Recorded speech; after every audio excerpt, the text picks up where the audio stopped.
ప్రజాస్వామ్యం అన్నటువంటిది చచ్చిపోతున్నటువంటి సందర్భం. ఈ ఘర్షణలు వీటన్నిటి మధ్యన, అలాగే డబ్బుల పంపిణీలు, ఇవన్నీ ఇక నిజము, నిజాయితీ, బాధ్యత ఇట్లాంటివి చచ్చిపోయినాయి. ఇవన్నీ జనరలైజ్ అయిపోతున్నటువంటి రోజుల్లో ఈ అంశానికి సంబంధించి ఒక పెద్ద మనిషి పెట్టినటువంటి ఒక పోస్ట్ చూద్దాం.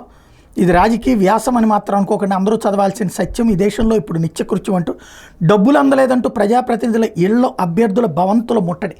ఎన్నికలు ఇది అత్యంత హేయమైన ఘటన. స్టీల్ సిటీ, ఎంతో అభివృద్ధి చెందిన నాగరిక నగరం, అత్యధిక శాతం విద్యార్థిక ఓటర్లు కొలువై ఉండే కార్పొరేట్ సిటీ వైజాగ్తో పాటు ఇట్లాంటి సంఘటనలు ఆంధ్రప్రదేశ్ రాష్ట్రంలో ఇంకొన్ని చోట్ల ఎన్నికల వేళ చోటు చేసుకున్నాయి.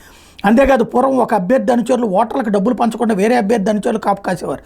ఈ ఎన్నికల్లో అన్ని పార్టీల వారు యథేచ్ఛగా పంచారు కనుక 1-2 చోట్ల మినహా మిగిలిన అన్ని చోట్ల పంపిణీ ఓపెన్గానే జరిగింది. నీ తర్వాత నేను, నా తర్వాత నువ్వు అన్న చందన ఓటర్ జాబితాలు పట్టుకుని మరి నగదు పంపిణీ చేశారు. ఒక ఇంట్లో 5 ఓట్లు ఉంటే ఆ ఇంటికి 10-15 వేల రూపాయల పైన గిట్టుబాటు అయింది. ఉన్నత వర్గాలు, సంపన్నులు, లక్షల్లో ప్యాకేజీలు ఉన్న ఉద్యోగులు సైతం డబ్బులు అందుకున్న వాళ్ళు ఉన్నారు.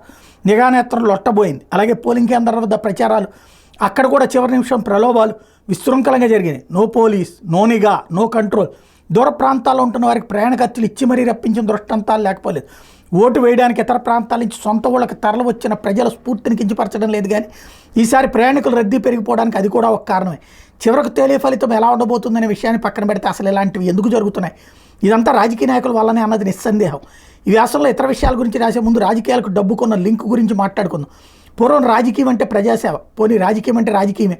పదవికి డబ్బుకి పెద్దగా లింక్ ఉండేది కాదు. ఒకవేళ డబ్బున్న వాళ్ళు, భూస్వాములు, పెత్తందారులు రాజకీయాల్లోకి వచ్చినా వాళ్ళు అప్పటికే స్థితిమంతుల కింద లెక్క. కొందరైతే ఎకరాల ముక్కుని రాజకీయాలు కొనసాగిన ఉదంతాలు కూడా మనకు తెలుసు. కేవలం ధనార్జనకి సంబంధించినటువంటి అంశ ఏదైతే రాజకీయ ఒక వ్యాపారంగా మారిపోయింది. ప్రస్తుతం అయితే గత 3-4 దశాబ్దాలను మొదలై ఇప్పుడు రాజకీయం పూర్తిగా వ్యాపారంగా మారిపోయింది. డబ్బులు సంపాదించుకోవడానికి రాజకీయాల్లోకి రావడం పరిపాటి అయిపోయింది. దాంతోపాటు అప్పటికే సంపాదించిన ఆస్తులు కాపాడుకోవడానికి, వీలైతే పెంచుకోవడానికి రాజకీయం ఒక వేదికగా మారిపోయింది. ఇదే ఎన్నికల్లో ఖర్చు ఇబ్బడిముబ్బడిగా పెరిగిపోవడానికి కారణమైంది. దీనివల్ల సంపద ఉన్నవాడు, కోట్లు ఖర్చు పెట్టగలిగిన వాడు మాత్రమే ఎన్నికల్లో పోటీ చేసే పరిస్థితి. గతంలో రాజకీయ నాయకులు, ప్రజాప్రతినిధులు వ్యాపారాలు చేసిన తక్కువ, అసలు లేనట్టే. అయితే భూస్వాములు లేదంటే పారిశ్రామికవేత్తలు రాజకీయాల్లోకి వచ్చేవారు. ఇప్పుడు వడ్డీ వ్యాపారులు, చిట్స్ నడిపేవాళ్ళు, రియల్ ఎస్టేట్ వ్యాపారులు, బిల్డర్లు, వీళ్ళంతా ప్రజాప్రతినిధులే. రాజకీయాల్లోకి వచ్చాక సారా వ్యాపారులు, కాంట్రాక్టులు, ఇతరత్రా ఏవి అవకాశం ఉంటే అవి చేజిక్కించుకోవడం, సంపద పెంచుకోవడం, అలా కూడబెట్టిన డబ్బు ఖర్చు చేసి మళ్ళీ పదవులేకబడ్డం, ఇది వరుస. మీకు తెలిసిన పరిసరాలను ఒకసారి పరికించండి. గతంలో మీరు చూసే నాయకుల స్థితిగతులను ఒకసారి గుర్తు చేసుకోండి.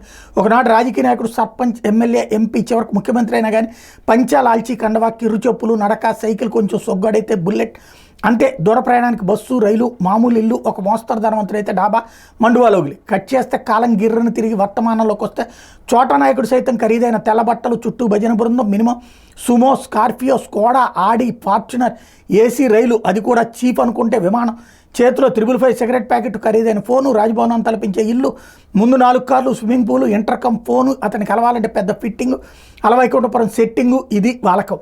రాజకీయం అంటే వ్యాపారం, దౌర్జన్యం, దుర్మార్గం, వారసత్వం, కుట్ర, కుతంత్రం, ఫ్యాక్షనిజం, ఫాసిజం, హత్యలు, చివరికి మత కలహాలు, ఇన్ని ఉంటేనే పరిపూర్ణ రాజకీయం. ఇది ధనిక రాజకీయ భారతం. అందుకే రాజకీయం కలుషితం అయిపోయింది. ప్రజాస్వామ్యం మలిన పడిపోయింది.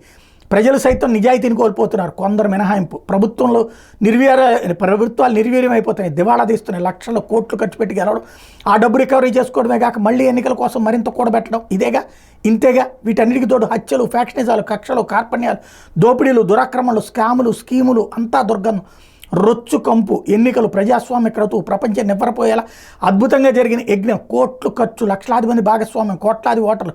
ఇన్ని చేసి ఎంత సాధించి ధూమ్ ధామ్ అనుకుంటా కత్తిపోయి కర్ర వచ్చే డామ్. అందుకే పెనం మించి పొయ్యిలో పడ్డానికి అవే పద్ధతులు, అవే దుర్మార్గాలు, అవే దోపిడీలు, నేతలు, అధినేతల పేర్లు మారతాయంతే. కాదంటే కాస్త హెచ్చుతగ్గులు, అందరికీ ఒకటే తెగులు. ప్రజాస్వామ్యమా ఉన్నావా, ఉంటే ఇలాగే వర్ధిల్లుతావా? అవినీతి, అక్రమాలు దినదిన ప్రవర్ధమానం, ప్రజలకేమో దినదిన గండం, దేశం అగ్నిముగుండం, ప్రజాస్వామ్యానికి, రాజ్యాంగానికి, మహానేతలకు క్షమాపణలతో అంటూ